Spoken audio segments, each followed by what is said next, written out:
राम जी और शबरी का जो संबंध है, ऐसा संबंध हमारा होना चाहिए। तुमने सुन लिया कथा में कि एक लोटा जल चढ़ाने से तकलीफ मिटेगी। अगर गुरु के वचन पर शबरी ने विश्वास करा, मातंग ऋषि के वचन पर, तो राम जी के वचन अर्थात गुरु के वचन पर जब भरोसा करा, गुरु के वचन पर जब विश्वास करा, तो राम जी को शबरी के दरवाजे पर आना पड़ा।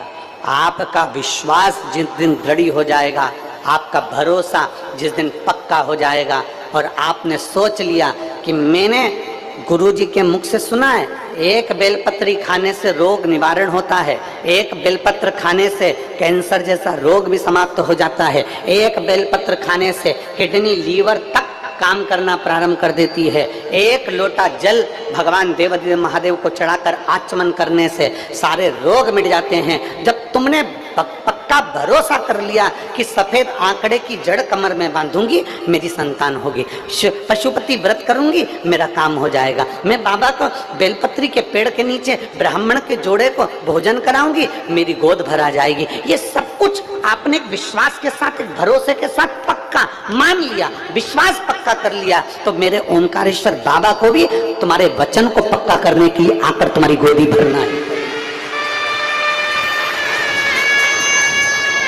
एक भरोसा पक्का करो, एक विश्वास पक्का करिए।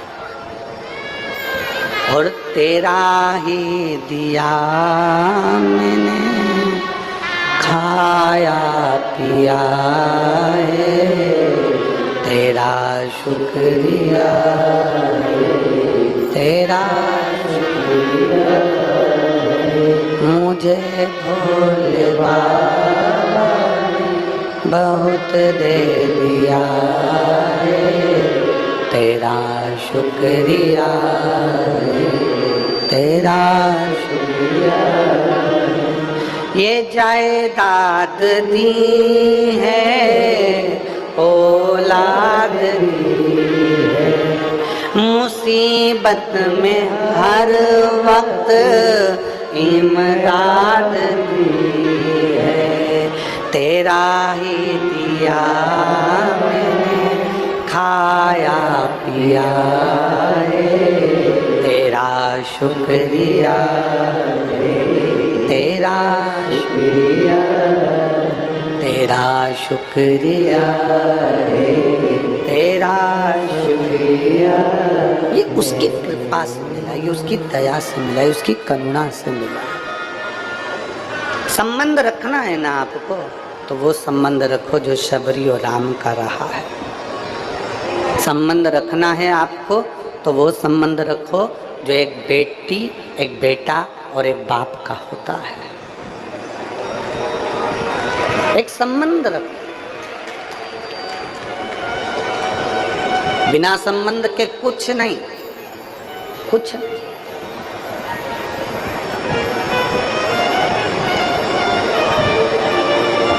शंकर जी के मंदिर में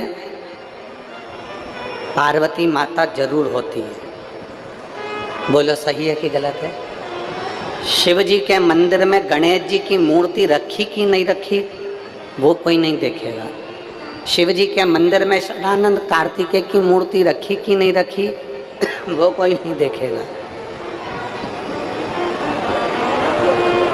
पर शिव जी के मंदिर में नंदी है कि नहीं, वो कोई नहीं देखेगा। पर शिव जी के मंदिर में माता पार्वती है कि नहीं, वो जरूर देखेगा, जरूर।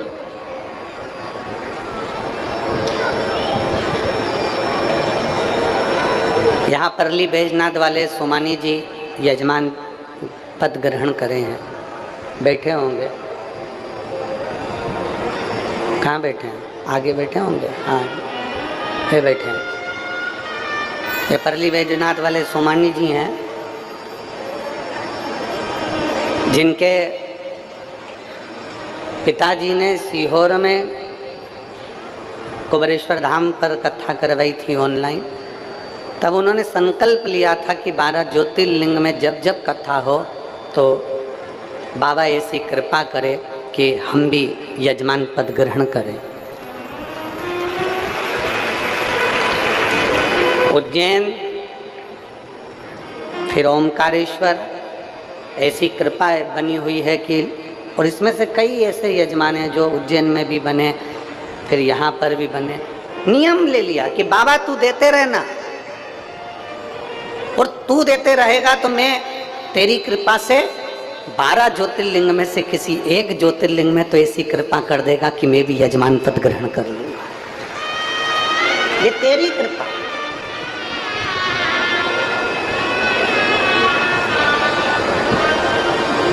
शिव मंदिर में गणेश जी हैं कि नहीं पता नहीं, शिव मंदिर में कार्तिकेय हैं कि नहीं पता नहीं, शिव मंदिर में नंदी है कि नहीं पता नहीं, पर शिव मंदिर में माता पार्वती का होना जरूरी है।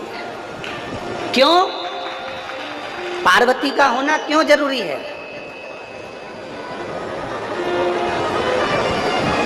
एक बार भगवान देवादिदेव महादेव से माता पार्वती जी ने पूछ लिया था, नाथ आप जहां रहते हो तो मुझे रहना क्यों जरूरी है? आपके शिवालय में मेरा होना क्यों जरूरी है? माता पार्वती जी ने शिव जी से प्रश्न किया।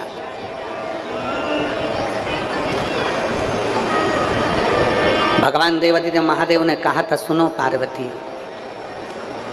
संसार में जन्म लेने वाले ऐसे कई बच्चे हैं जिनकी माता नहीं है। संसार में जन्म लेने वाले ऐसे कई बच्चे हैं जिनके पिता नहीं हैं। संसार में जन्म लेने वाले ऐसे कई हैं जो एक अवस्था के अनुकूल धीरे धीरे धीरे धीरे जिनकी माता चली जाती है, पिता चले जाते हैं और वो अकेला अकेली वो रह जाता है।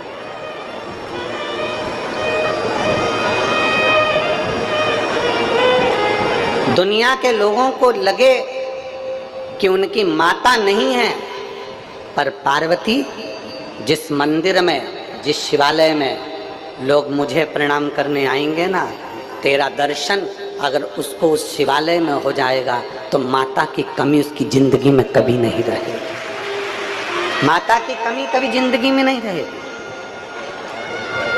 और सुन पार्वती, मैं विश्वास हूं तो श्रद्धा है।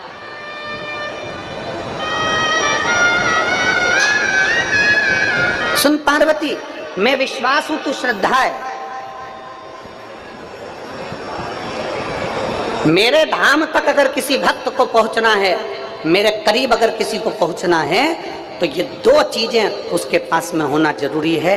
एक शंकर पर विश्वास और एक गुरु की वाणी पर श्रद्धा होना जरूरी है। वो पहुंच जाए, वो मेरे करीब तक पहुंचे।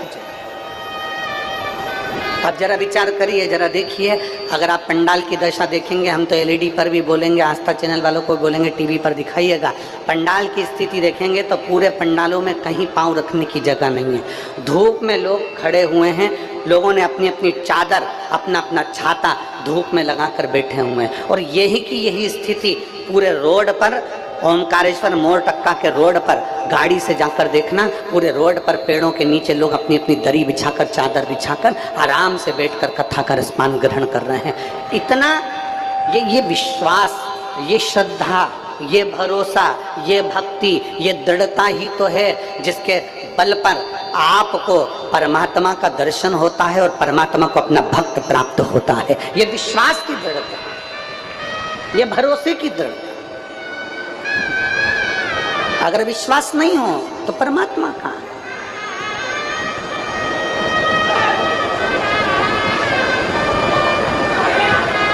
और मैंने आंगन नहीं बुआरा, कैसे आएंगे प्रभु, अब तक गंदा पड़ा है द्वारा, कैसे आएंगे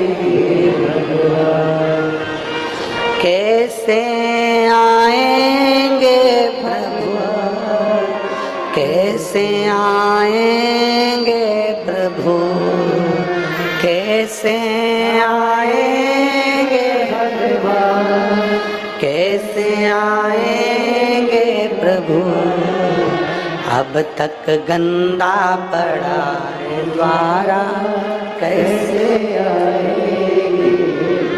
हमारे रोज घर की झाड़ू लगाते हो, रोज घर का पोछा लगाते हो, रोज घर को साफ करते हो, रोज घर को क्लीन करते हो, तो निवेदन है रोज 1 बजे या 2 बजे जो शिव महापुराण की कथा आपको सुनने को मिले उसको सुनो, जिससे ये दिल में भी पोछा लगता रहे, ये मन भी क्लीन होता रहे, ये मन भी साफ होता रहे। जरूरी है, उसका साफ होना जरूरी। जिस पवित्र भूमि पर मार्कंडे बाबा ने धर्मराज युधिष्ठिर को शिव महापुराण की कथा का वाचन किया, स्कंद पुराण का रेवा खंड मार्कंडे बाबा श्रवण करा रहे हैं धर्मराज युधिष्ठिर को। मार्कंडे बाबा श्रवण करा रहे हैं धर्मराज युधिष्ठिर को कि शंकर कैसे प्रकट हुए, शिव कैसे आए, शंकर कैसे आए, कैसे पहुंचे हैं।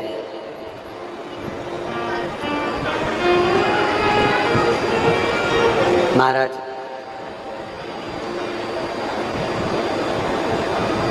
जिस भूमि पर संत, साधु, गुरुजन, तपस्वी जन तप करते हो, तपस्वी तप करते, उस भूमि पर ओमकारेश्वर बाबा का प्रागट्य होना, और बहुत ध्यान देना,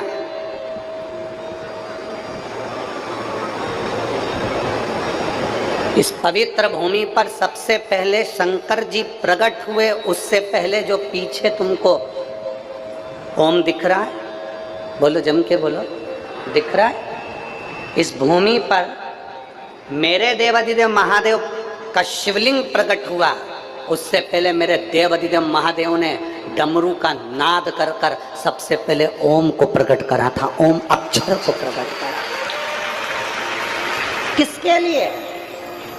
ऐसी क्या जरूरत पड़ गई मेरे देवाधिदेव महादेव को कि 12 ज्योतिर्लिंग में कहीं पर शंकर भगवान वाणी नहीं बोले, 12 ज्योतिर्लिंग में कहीं शंकर भगवान ने अपने शब्द नहीं दिए, 12 ज्योतिर्लिंग में कहीं शंकर भगवान ने अपने शब्द का घोष नहीं करा, 12 ज्योतिर्लिंग में शंकर भगवान ने कहीं ओम अक्षर नहीं दिया, 12 ज्योतिर्लिंग में कहीं शंकर भगवान ने ओम का नाद नहीं करा।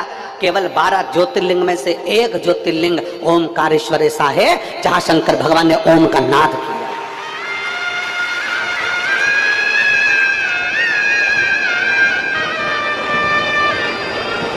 काशी में भगवान शंकर ने ओम का नाद नहीं करा, उज्जैनी में शंकर भगवान ने ओम का नाद नहीं करा।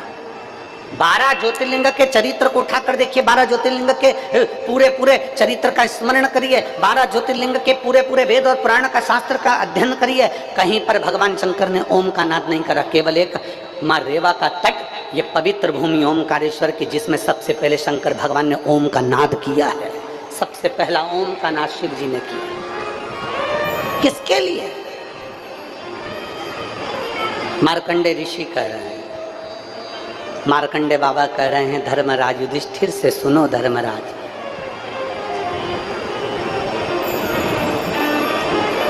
60,000 राक्षस, असुर, दानव एक साथ एकत्रित हुए और उनका नाम कालके हुआ। कितने असुर, कितने राक्षस? 60,000 असुर, 60,000 दानव, 60,000 राक्षस, 60,000 असुर एक साथ एकत्रित हो गए तो उनका नाम कालके असुर हुआ, कालके दानव हुआ।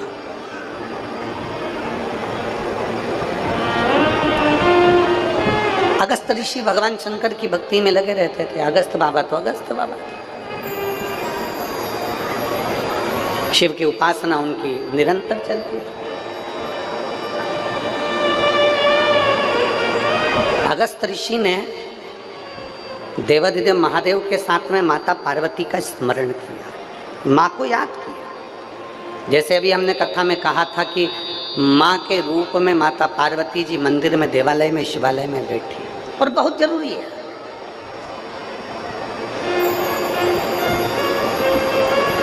घर में माँ का होना और हाथ में माला का होना, जिसके घर में माँ है और हाथ में माला है, उसका नाश दुनिया में कोई नहीं कर सकता।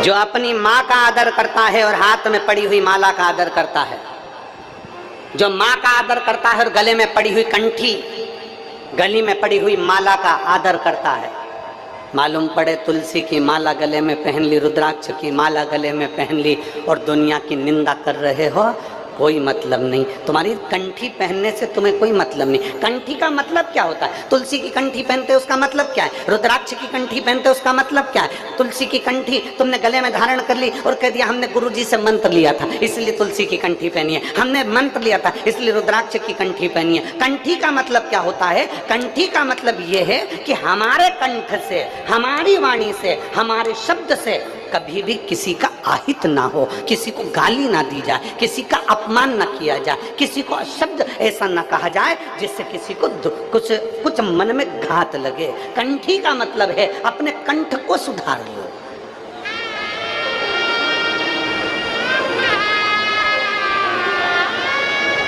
अपने कंठ को सुधारना मतलब कंठी का। मंगलसूत्र का क्या मतलब है? चलो री मेरी जीजियों निमाड़ वाली, बोलो तो जरा जल्दी। मंगलसूत्र का क्या मतलब?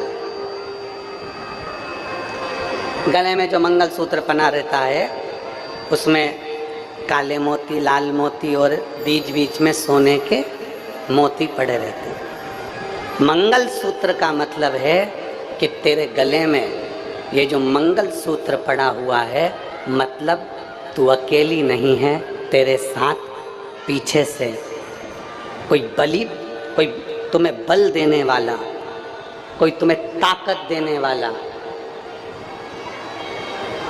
पीछे से तेरे साथ कोई ना कोई कदम मिलाकर चलने वाला तेरे साथ चल रहा है। ये मंगलसूत्र।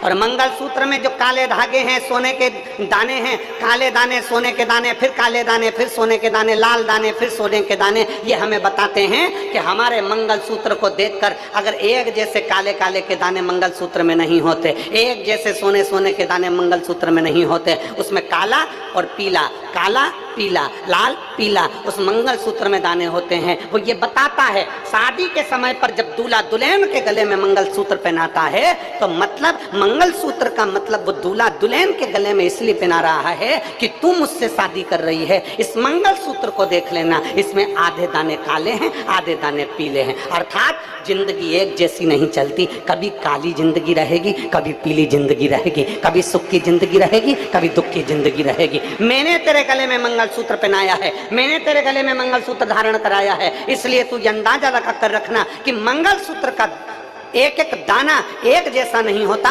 मंगलसूत्र में भी काले और पीले दाने होते हैं, सोने के और काले दाने होते हैं, लाल और काले दाने होते हैं। उसी तरह अपनी जिंदगी में भी अच्छे दिन और बुरे दिन आते रहते हैं, घबराना नहीं। मंगलसूत्र में आखिरी में एक नीचे कटोरी आ जाती है। बोलो बोलो, जम के बोलो जरा, जीजियो सही है गलत है?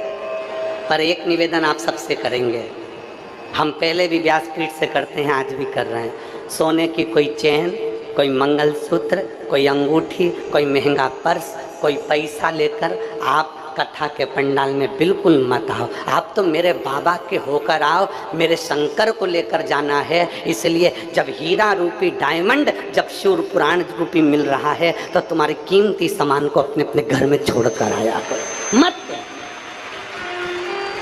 बिल्कुल मत आओ, उसको लेकर नहीं आओ।